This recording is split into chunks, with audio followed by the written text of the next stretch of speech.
Et bonjour, je vous souhaite un joyeux Noël et une belle période de Yule. Yule, c'est le moment où la lumière revient, ça y est, les jours vont commencer à rallonger, on va quitter la léthargie de l'hiver pour retourner dans la lumière et dans l'action. Et cette léthargie de l'hiver, c'est pas l'immobilité, c'est la notion de prendre le temps de préparer la nouvelle période qui arrive. Hein. C'est pour ça que la nouvelle année chez les Celtes se passe au moment de la Toussaint. Et cette nouvelle année passe par une phase de tranquillité et de préparation. Donc, on va commencer maintenant à avoir des jours qui se rallongent, la lumière qui revient et l'action qui va venir. C'est-à-dire qu'il y a dans l'énergie, il y a des choses qui se passent. On ne le voit pas vraiment. Ce n'est pas vraiment visible, mais il y a des choses qui se passent pour apporter de la lumière, pour aller dans l'évolution. Donc, j'ai choisi d'utiliser des nouveaux oracles que j'avais pas encore utilisés. Donc, on a ici les cartes de l'oracle de l'enfant intérieur. Normal, hein, Noël. Je me suis dit, tiens, ça m'a inspiré. Hein. Ensuite, on a l'oracle des corps subtils. Et en dernier lieu, j'ai pris l'oracle des saints. Voilà, l'oracle des saints. Alors, les cartes de l'enfant intérieur m'ont donné le 9 de cœur. Le 9 de cœur, c'est une sirène qui récupère dans son vase en or les flux de l'eau. On voit que on a un arc-en-ciel là qui est avec plein de cœurs, avec 9 cœurs, évidemment. Alors, le nombre 9 est un nombre sacré chez les Celtes. C'est vraiment Euh, c'est vraiment le symbole de plénitude. Mm. Donc, c'est un symbole de protection et d'abondance, le 9. Hein, voilà. Merci pour les anti-sèches, parce que là, j'étais en train de sécher la notion du chiffre 9. Alors, cette carte, en fait, c'est l'abondance. C'est l'abondance. Et oui, on est dans les périodes de fête de fin d'année où dans la plupart des foyers, on a l'abondance par le repas des réveillons, on se retrouve les uns les autres, il y a les cadeaux, on la sent bien, on voit dans les vitrines, les lumières, les décorations, cette abondance finalement, elle transpire partout. Donc on est en période d'abondance. Mais cette carte, elle ne nous dit pas que ça. Elle ne dit pas vous êtes dans l'abondance. Elle nous dit aussi est-ce que l'eau, c'est la pureté, hein. Donc, on nous suggère la pureté de l'émotion, la pureté de ce qu'on met à disposition des autres.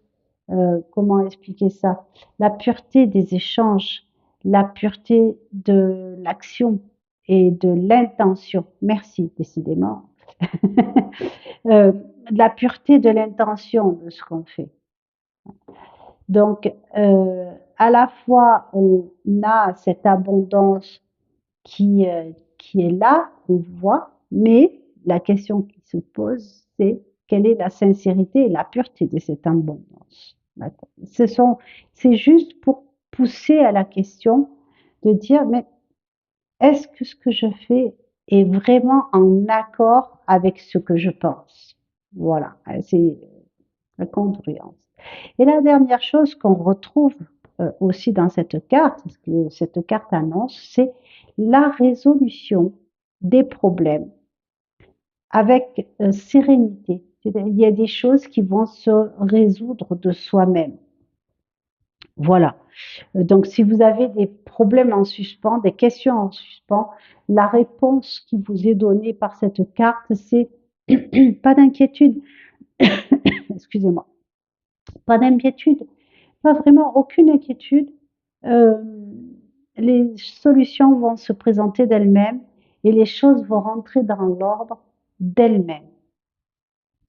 Ensuite, nous avons donc l'oracle des corps subtils qui m'a donné 3 cartes. Alors c'est rigolo parce que dans la manière de tirer d'utiliser ce jeu-là, on préconise l'utilisation de 3 cartes, c'est-à-dire le corps physique, le corps spirituel et, oui, le corps physique, le corps spirituel et puis le corps subtil. Et donc, dans le corps physique, on a la première carte. Dans le rôle du corps physique, on a le méridien du péricarpe. C'est une carte qui nous parle de protection et d'amour de soi. Et donc on revient sur la première qui nous parle d'amour et d'abondance et de retour à soi et de ce qu'on a au fond de soi. On voit que cette personne-là est à l'aise, elle est, vous voyez, elle est suspendue dans les airs, elle est protégée, il y a une protection.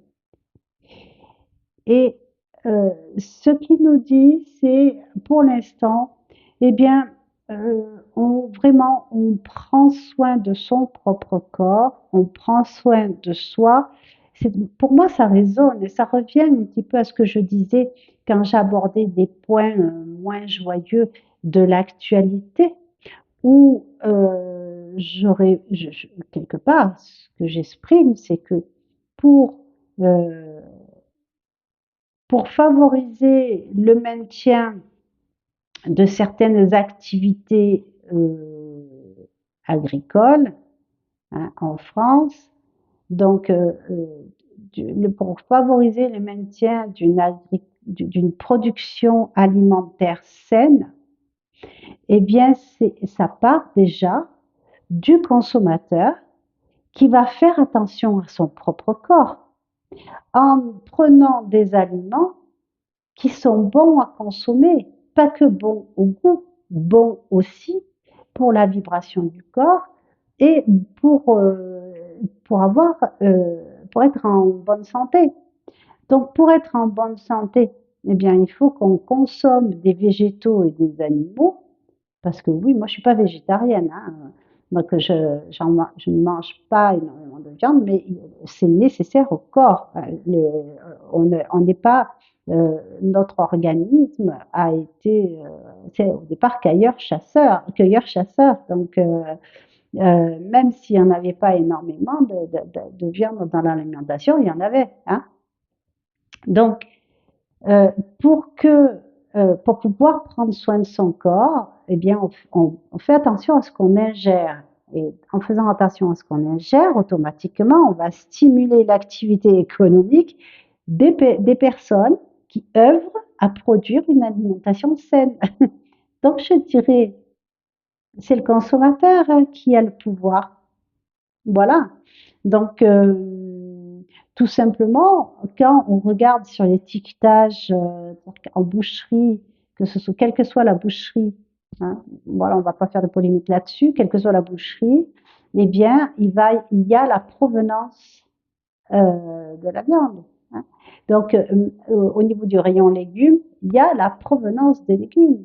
On sait quels sont les types de pays et les pratiques qu'ils ont, hein. Donc, en consommer bio, bien évidemment, c'est ce que je prône.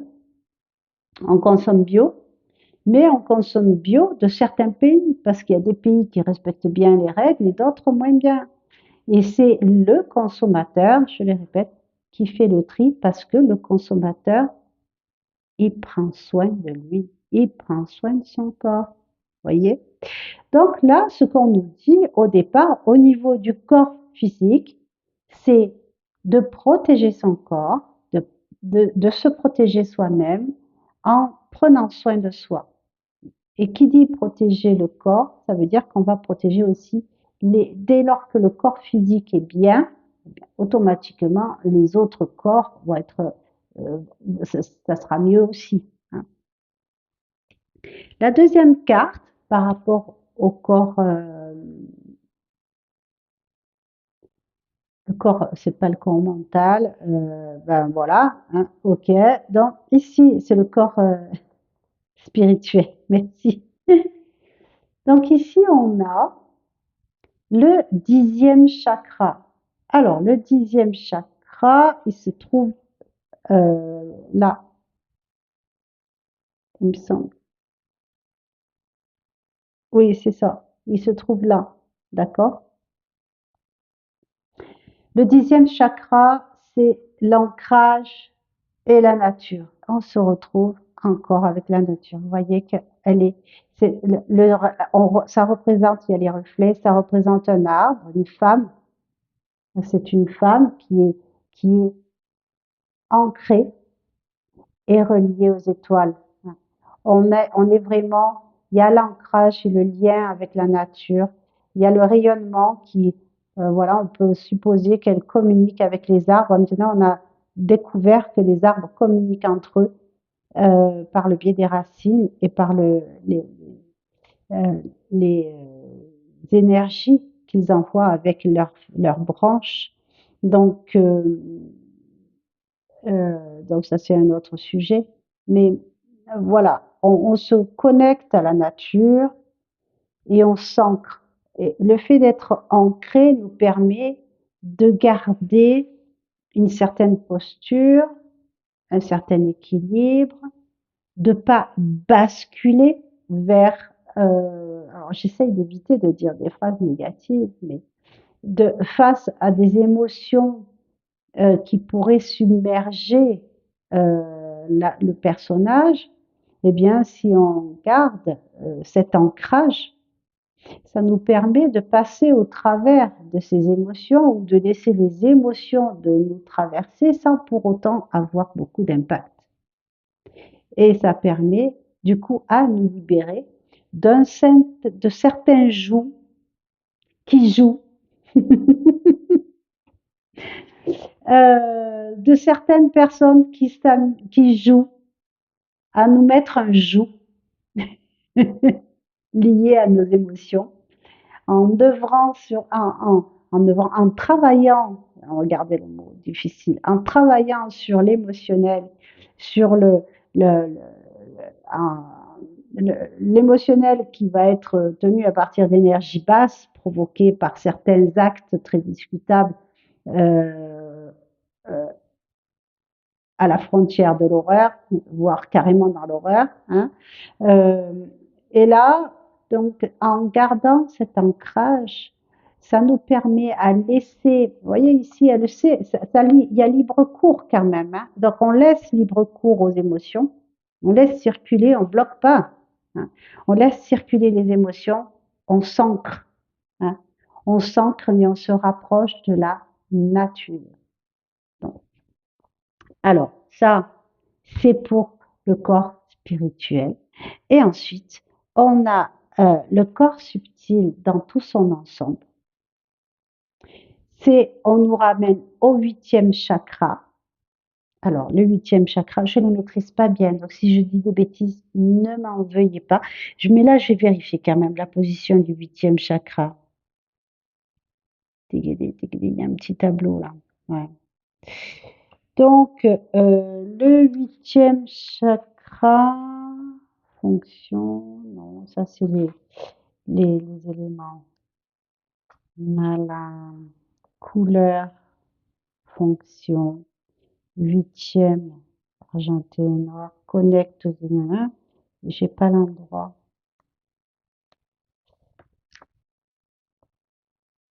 Voix corporelle, voilà.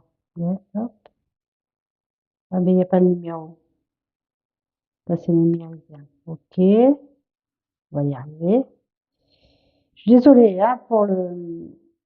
Alors, le 10e, il est où c'est? Ah, mais voyez, je me suis trompée. M'a suis trompée. Hein. J'ai confondu le 8e et le 10e de chakra. Le 10e chakra, il se retrouve à 60 cm sous la terre. Ben oui, c'est cohérent, on parle d'ancrage. D'accord? Et le 8e chakra, lui, c'est lui qui se retrouve au-dessus de la tête, 5 centimètres au-dessus de la tête. Donc, il se retrouve là, le 8e. Le 10e, il est 60 centimètres dans le sol, ce qui permet l'ancrage. Et le 8e, donc ça nous permet, vous voyez, ça fait un lien entre la terre et le ciel. Et là, que nous dit cette carte? Mysticisme et détachement. Donc, si on a suffisamment de détachement, on va pouvoir recevoir les messages qui nous sont envoyés. Donc, ça s'adresse plutôt aux personnes qui ont des capacités d'intuition. Je ne parle pas de médium et machin, je parle juste de l'intuition. L'intuition de quel chemin je prends à droite ou à gauche? Et là, il y a quelque chose qui va me pousser à prendre à droite. Et peut-être que, eh bien, parce que à gauche, il y avait des embouteillages, il y avait quelque chose. Voilà. C'est je pars maintenant ou j'attends 10 minutes. C'est ça l'intuition, quand il y a quelque chose qui nous dit que ça serait peut-être bien que, voilà. Donc, on prend soin de soi, on s'ancre pour pouvoir recevoir, avoir le détachement qui nous permet de recevoir les messages. D'accord? Parce que vraiment, on passe dans une ère de plus en plus où les énergies vont être de plus en plus présentes. Et c'est bien si chacun travaille à développer chez soi cette perception sensorielle, parce que c'est un sens de pouvoir capter les énergies. On le sait tous le faire quand on rentre dans une pièce, on sait tous sentir l'ambiance qu'il y a dans cette pièce. Eh bien, c'est ça l'énergie, c'est de travailler à affiner cette capacité de perception. Voilà, par exemple, j'en discutais avec une amie, il y a une perception que j'ai qui est très flagrante, c'est la perception du mensonge. La personne qui raconte un mensonge, elle a une vibration différente. Eh bien, cette vibration, je vais l'apercevoir. Donc, dès que quelqu'un me ment, je le sais. Alors, je ne vais pas forcément lui dire, ah, tu me racontes un mensonge. Voilà. Par contre, j'en prends bonne note, surtout si le mensonge, il n'a pas d'objet et que ça n'a aucun sens. Donc, ça veut dire que si une personne est capable de mentir pour des broutilles, elle peut mentir pour des choses plus graves aussi. Voilà. Donc, mais ça, c'est pas le sujet. Le sujet, c'est de travailler la perception des énergies pour pouvoir œuvrer, pour pouvoir recevoir les messages et œuvrer dans l'intuition. C'est-à-dire que l'envie que vous pouvez avoir de réaliser tel et tel projet, de faire telle et telle chose. J'ai toujours rêvé de... Vous posez-vous la question, qu'est-ce que vous avez toujours rêvé de faire? Et c'est pas par hasard que j'insiste là-dessus parce qu'il y a encore une carte. Hein. Donc, qu'est-ce que vous avez toujours rêvé de faire? Et si vous le mettiez en pratique, ce que vous rêviez de faire? Et si c'était réalisable? Et si l'univers n'attendait que vous pour mettre en pratique et réaliser ce que vous voulez faire? Vous y avez pensé à ça? Ben parce que l'univers ne peut pas faire les choses sans vous. Si vous ne mettez pas en place ne serait-ce qu'un début d'action pour aller vers ce que vous tendez, mais jamais ça ne vous sera proposé. Alors là, ce qu'on vous encourage à faire, c'est effectivement d'essayer de vous acheminer vers cette intention de réalisation que vous avez. Attendez, voilà, j'ai mon truc qui... Hop, j'ai mon truc de sauge blanche qui se casse la figure. Donc, voilà. Donc, vraiment, dans ce qui est suggéré, hein, parce qu'on ne vous donne pas d'ordre, hein, vous gardez votre libre arbitre, vous êtes maître en votre royaume, hein, déjà, ça serait bien ça, si vous êtes maître dans votre royaume, ça c'est parfait. Hein, quand on parle de prendre soin de soi, etc., ça en fait partie. Hein. Quand on a la maîtrise de notre propre vie, de ce qui se passe dans notre environnement, et qu'on s'autorise à dire ça, je n'en veux pas chez moi, ça dégage, ça en fait partie. Hein. d'accord? Ça me dérange, vous voyez, en utilisant la voix positive. Cet événement, cette posture, cette chose-là, ça me dérange, ça sort de chez moi. Vous voyez, je suis très positive dans l'histoire. Ça fait partie de se respecter soi-même, de prendre soin de soi, de son bien-être. Du coup, la chose qui dérange est dehors. Du coup, eh bien, l'esprit est serein et on peut passer à ce qui nous intéresse vraiment. Et ce qui nous intéresse vraiment, c'est ce fameux projet, cette chose dont on a toujours rêvé et qui attend d'être mise en pratique et mise en œuvre. Alors maintenant, on va regarder la dernière carte.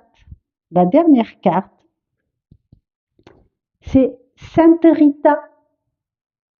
Vous voyez, Sainte Rita, elle a ici sur le front, alors je ne sais pas si ça se voit. Ah oui, ça va, c'est suffisamment clair. Là. Elle a une marque sur le front, hein, le troisième œil, la décision, glande pinéale, voilà, ok. C'est là, alors, la ténacité. C'est-à-dire que là, et puis on a l'amour là avec les roses, hein, d'accord? On est toujours sur fond d'amour, donc c'est pas sombre, hein, c'est-à-dire qu'on peut réaliser ce qu'on a à réaliser dans l'amour sans pour autant avoir à se fâcher avec qui que ce soit. Hein. Et là, ce qu'elle nous dit, elle nous dit c'est la force de la volonté. Hein, là, c'est je veux, hein, c'est la volonté de réaliser quelque chose. Donc, on met en pratique ce qu'il y a à faire pour réaliser le projet avec ténacité. Et la petite phrase aide-toi, le ciel t'aidera, ou la chance sourit aux audacieux, voyez-vous, on est tout à fait là-dedans. Euh, Simplement, les anges sont tous sur les starting blocks, mais ça, on passe. Je suis pas la seule à le dire. La plupart des channelers le disent. Les anges sont sur les starting blocks. Ils n'attendent que vous pour œuvrer, pour œuvrer ensemble. Dès lors que vous vous lancez dans votre entreprise et dans ce que vous avez toujours rêvé de mettre en place, même si c'est des choses qui n'existaient pas. Il y a beaucoup de métiers qui n'existaient pas qui vont apparaître, hein, donc même pas peur. Donc, dès lors que vous commencez à mettre en place une orientation, quelque chose, une action, eh bien, les énergies, les anges vont venir à votre rescousse et vont mettre en place les circonstances favorables à votre ouvrage. Et d'ailleurs, c'est bien si tous les matins vous demandez je sais pas, regardez un petit peu quels sont les anges qu'il y a et celui qui peut vous soutenir. Donc, vous pouvez utiliser un jeu, vous pouvez utiliser un livre, ou par exemple, ne serait-ce que Google, vous demandez à Google la liste des anges, et puis vous fermez les yeux, vous faites défiler, vous tac, vous arrêtez la liste avec le doigt et ça vous donne un ange. Ça paraît bête comme chou, mais c'est le moyen que l'univers a pour faire passer les messages. Parce qu'on est tellement étriqué dans notre matière que pour arriver à passer les messages, eh bien, les énergies passent par le hasard. On dit bien, hein, il n'y a jamais de hasard. Donc, ces phrases qui font partie de notre quotidien, eh bien, ne sont pas là de manière anonyme. Ah, anonyme. Anodine, ni anonyme, vous voyez, c'était, oui, oui, oui. Non, mais mes guides me disent que c'était bien anonyme qu'il fallait dire. C'est pas anonyme, c'est-à-dire que derrière ces phrases, il y a des anges, derrière ces phrases, il y a des énergies qui sont là pour nous aider et pour nous éclairer le chemin. Et quelle bonne période que Yule pour demander d'avoir le chemin éclairé, hein, qu'on vous guide pour, euh, pour mettre en place ce que vous avez toujours rêvé de mettre en place, c'est maintenant. vous pouvez y aller. Alors, c'est pas maintenant, c'est pas à l'impératif. On est bien d'accord? C'est OK, go, maintenant on peut y aller. Vas-y, tout est prêt. Il n'attend que toi. D'accord? Voilà. Eh bien, je vous souhaite une excellente journée, une excellente fin d'année. Euh, Dites-vous bien une chose, c'est que 2026 va nous apporter beaucoup, beaucoup, beaucoup de changements. Je ferai un tirage spécifique pour ça, mais déjà de ce qui est annoncé, c'est que 2026 va être synonyme de changement, mais de changement vers l'amélioration. Derrière chaque problème, il y a un cadeau. Dites-vous ça. Ne serait-ce que la satisfaction d'avoir passé le cap. C'est un cadeau. Donc derrière chaque chose difficile, il y a un cadeau. Cherchez le cadeau et euh, vous aurez déjà une orientation pour la bonne direction à prendre pour récupérer le cadeau. Après, vous pouvez prendre une autre direction, mais simplement le cadeau, vous le récupérerez un peu plus tard. C'est pas grave. Bon, allez, je vous souhaite une très belle fin de journée, de très bonnes fêtes. Et je vous dis à très bientôt. Au revoir.